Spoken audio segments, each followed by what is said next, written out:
Let's read this question. So this question says the ratio of diameter of two wire of the same material is n/1. The length of the wire are 4 meter each. On applying the same load, the increase in length of the thin wires will be. ठीक है, increase in length बतानी है आपको किसके, thin wire की. ठीक है, तो चलिए इस क्वेश्चन को स्टार्ट करते हैं.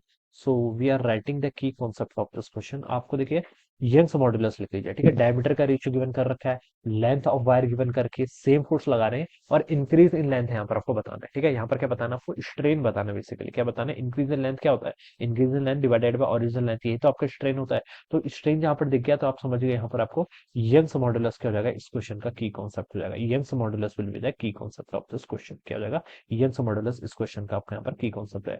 जहाँ पर आपका लॉन्गिट्यूडिनल आ जाता है वहां पर हम यंग्स मॉड्यूलस बोल देंगे. यंग्स मॉड्यूलस देखिए बच्चों किसके इक्वल होता है, यंग्स मॉड्यूलस हम डिफाइन करते हैं स्ट्रेस बाय स्ट्रेन के इक्वल होता है. किसके इक्वल होता है, स्ट्रेस बाय स्ट्रेन के. अब बच्चों स्ट्रेस क्या होता है, स्ट्रेस होता है आपका फोर्स अपॉन एरिया. स्ट्रेन क्या होता है आपका change in length divided by original length. ठीक है, ये चीज होती है. इसको आप ऐसे लिख सकते हैं, एफ एल ऊपर आ जाएगा, एरिया इंटू डेल्टा एल, ऐसे भी लिख सकते हैं. ठीक है, मैथमेटिकली. ओके, अब हमें क्या फाइंड आउट करना है, on applying the same force increase in length बतानी. इंक्रीज इन लेंथ का क्या मतलब है, डेल्टा एल. डेल्टा एल के आपका चेंज चेंज अगर पॉजिटिव होगा तो इंक्रीज, नेगेटिव होगा तो डिक्रीज. ठीक है, तो डेल्टा एल को मैं यहाँ से F L divided by area into Young's modulus ऐसे करके यहाँ पे लिख सकता हूँ. ऑलराइट, तो ये आपका आ जाएगा चेंज इन लेंथ. ओके, अब बच्चों आगे बढ़ते हैं क्वेश्चन में. The ratio of diameter of the two wire, दो वायर्स हैं उनके डायमीटर का रेशियो गिवन कर रखा है. बच्चों जो रेशियो आपका डायमीटर का होता है वही रेशियो आपका रेडियस का भी होता है. ठीक है, मान लीजिए आपने कोई वायर है, वायर के डायमीटर, देखिए डायमीटर क्या होता है, 2 टाइम्स आर के इक्वल होता है. तो डायमीटर की रेडियस के साथ कैसे प्रोपोर्शनलिटी है, लीनियर है. ठीक है, अगर मैं रेडियस को 2 टाइम्स कर देता हूँ तो डायमीटर आपका कितना हो जाएगा, 2 टाइम्स. ठीक है, अब ये नहीं कि 4 टाइम्स हो जाएगा. डायमीटर और रेडियस के बीच में लीनियर रिलेशनशिप है, तो जैसे जैसे डायमीटर चेंज करेगा वैसे वैसे रेडियस चेंज करेगी. Ratio of diameter of same material is n/1. पहले वाली जो है उसका डायमीटर देखिए d1/d2, दो वायर्स के डायमीटर को मैंने कंपेयर कर लिया. इसको मैं क्या लिख सकता हूँ, r1/r2 भी लिख सकता हूँ इस रिलेशन से. ठीक है, और इसका रेशियो गिवन कर रखा है कितना आपका, n/1 के इक्वल. ठीक है, तो ये रिलेशन क्वेश्चन में गिवन है. The length of the wire is 4 metre. दोनों वायर्स की लेंथ इक्वल है.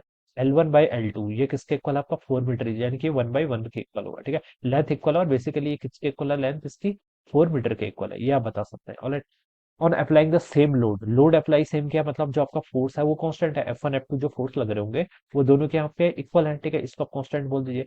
ठीक है, then the increase in length of the wire, wire में इंक्रीज इन लेंथ आपको, increase in length of the wire अपने यहाँ पर बताना है. ठीक है बच्चों, ठीक है, अब इस फॉर्मूले का देखिए यूज कर लीजिए. मान लीजिए पहली वायर में जो आपका इंक्रीज इन लेंथ है वो डेल्टा एल है. ठीक है, और वो किसके इक्वल है, F L divided by A Y. Second wire में जो आपकी इंक्रीज इन लेंथ है, मान लीजिए मैंने उसको डेल्टा एल प्राइम के मान लिया. ठीक है, अब बोला गया कि हम फोर्स सेम अप्लाई कर रहे हैं दोनों वायर्स में, तो फोर्स सेम है, तो पहले में एफ फोर्स था तो इस वाली में भी फोर्स एफ रहेगा. लेंथ में बच्चों चेंज आएगा, सॉरी लेंथ भी सेम बोला गया ना. The length of each wire is 4 metre each. ठीक है, तो दोनों की लेंथ भी कितनी सेम है, तो पहले की लेंथ एल मानी थी तो दूसरे की लेंथ भी मैं एल ही मानूंगा. ठीक है, एरिया में बच्चों चेंज आएगा.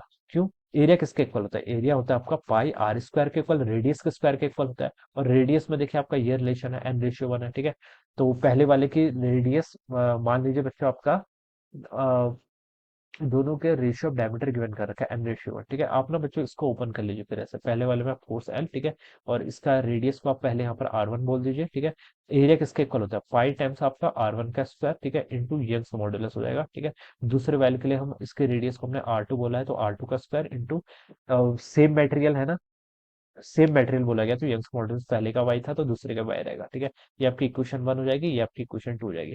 अब इन दोनों को आप क्या कर लीजिए, डिवाइड कर लीजिए. Delta L divide, left side में हो जाएगा delta L divided by delta L का prime, it is equal to force into length. यहाँ भी है कैंसिल. ठीक है, यंग्स मॉड्यूलस से यहाँ भी है कैंसिल, यहाँ पाई है, यहाँ पाई है, ये भी कैंसिल. ठीक है, और इनको अगर हम डिवाइड करेंगे तो ये R2 का देखिए इनवर्सली प्रोपोर्शनल है, तो एल डैश इनवर्सली होगा तो ये R2 का स्क्वायर ऊपर आ जाएगा और ये R1 का स्क्वायर आपका यहाँ पर आ जाएगा. ठीक है, तो ये आपका R2/R1 के इसके इक्वल आ जाएगा. ठीक है, अब R2/R1 की वैल्यू कितनी है आपके यहाँ से, 1/n. ठीक है, तो ये आपका 1/n का स्क्वायर हो जाएगा, ये आ जाएगा. ठीक है, मुझे क्या पूछा गया, इंक्रीज इन लेंथ, नई वाली लेंथ बतानी है, यानी कि डेल्टा एल प्राइम बताना है. ठीक है, तो डेल्टा एल प्राइम किसके इक्वल हो जाएगा, N square times delta L के इक्वल. ठीक है, तो ये पुरानी वाली डेल्टा एल के एन स्क्वायर हो गया, तो एन स्क्वायर टाइम्स इंक्रीज हो गया, यानी कि फर्स्ट ऑप्शन क्या होगा इसका राइट आंसर. तो option A would be the correct answer of this question. Alright, so I hope you all understood this concept. All the best and thank you so much.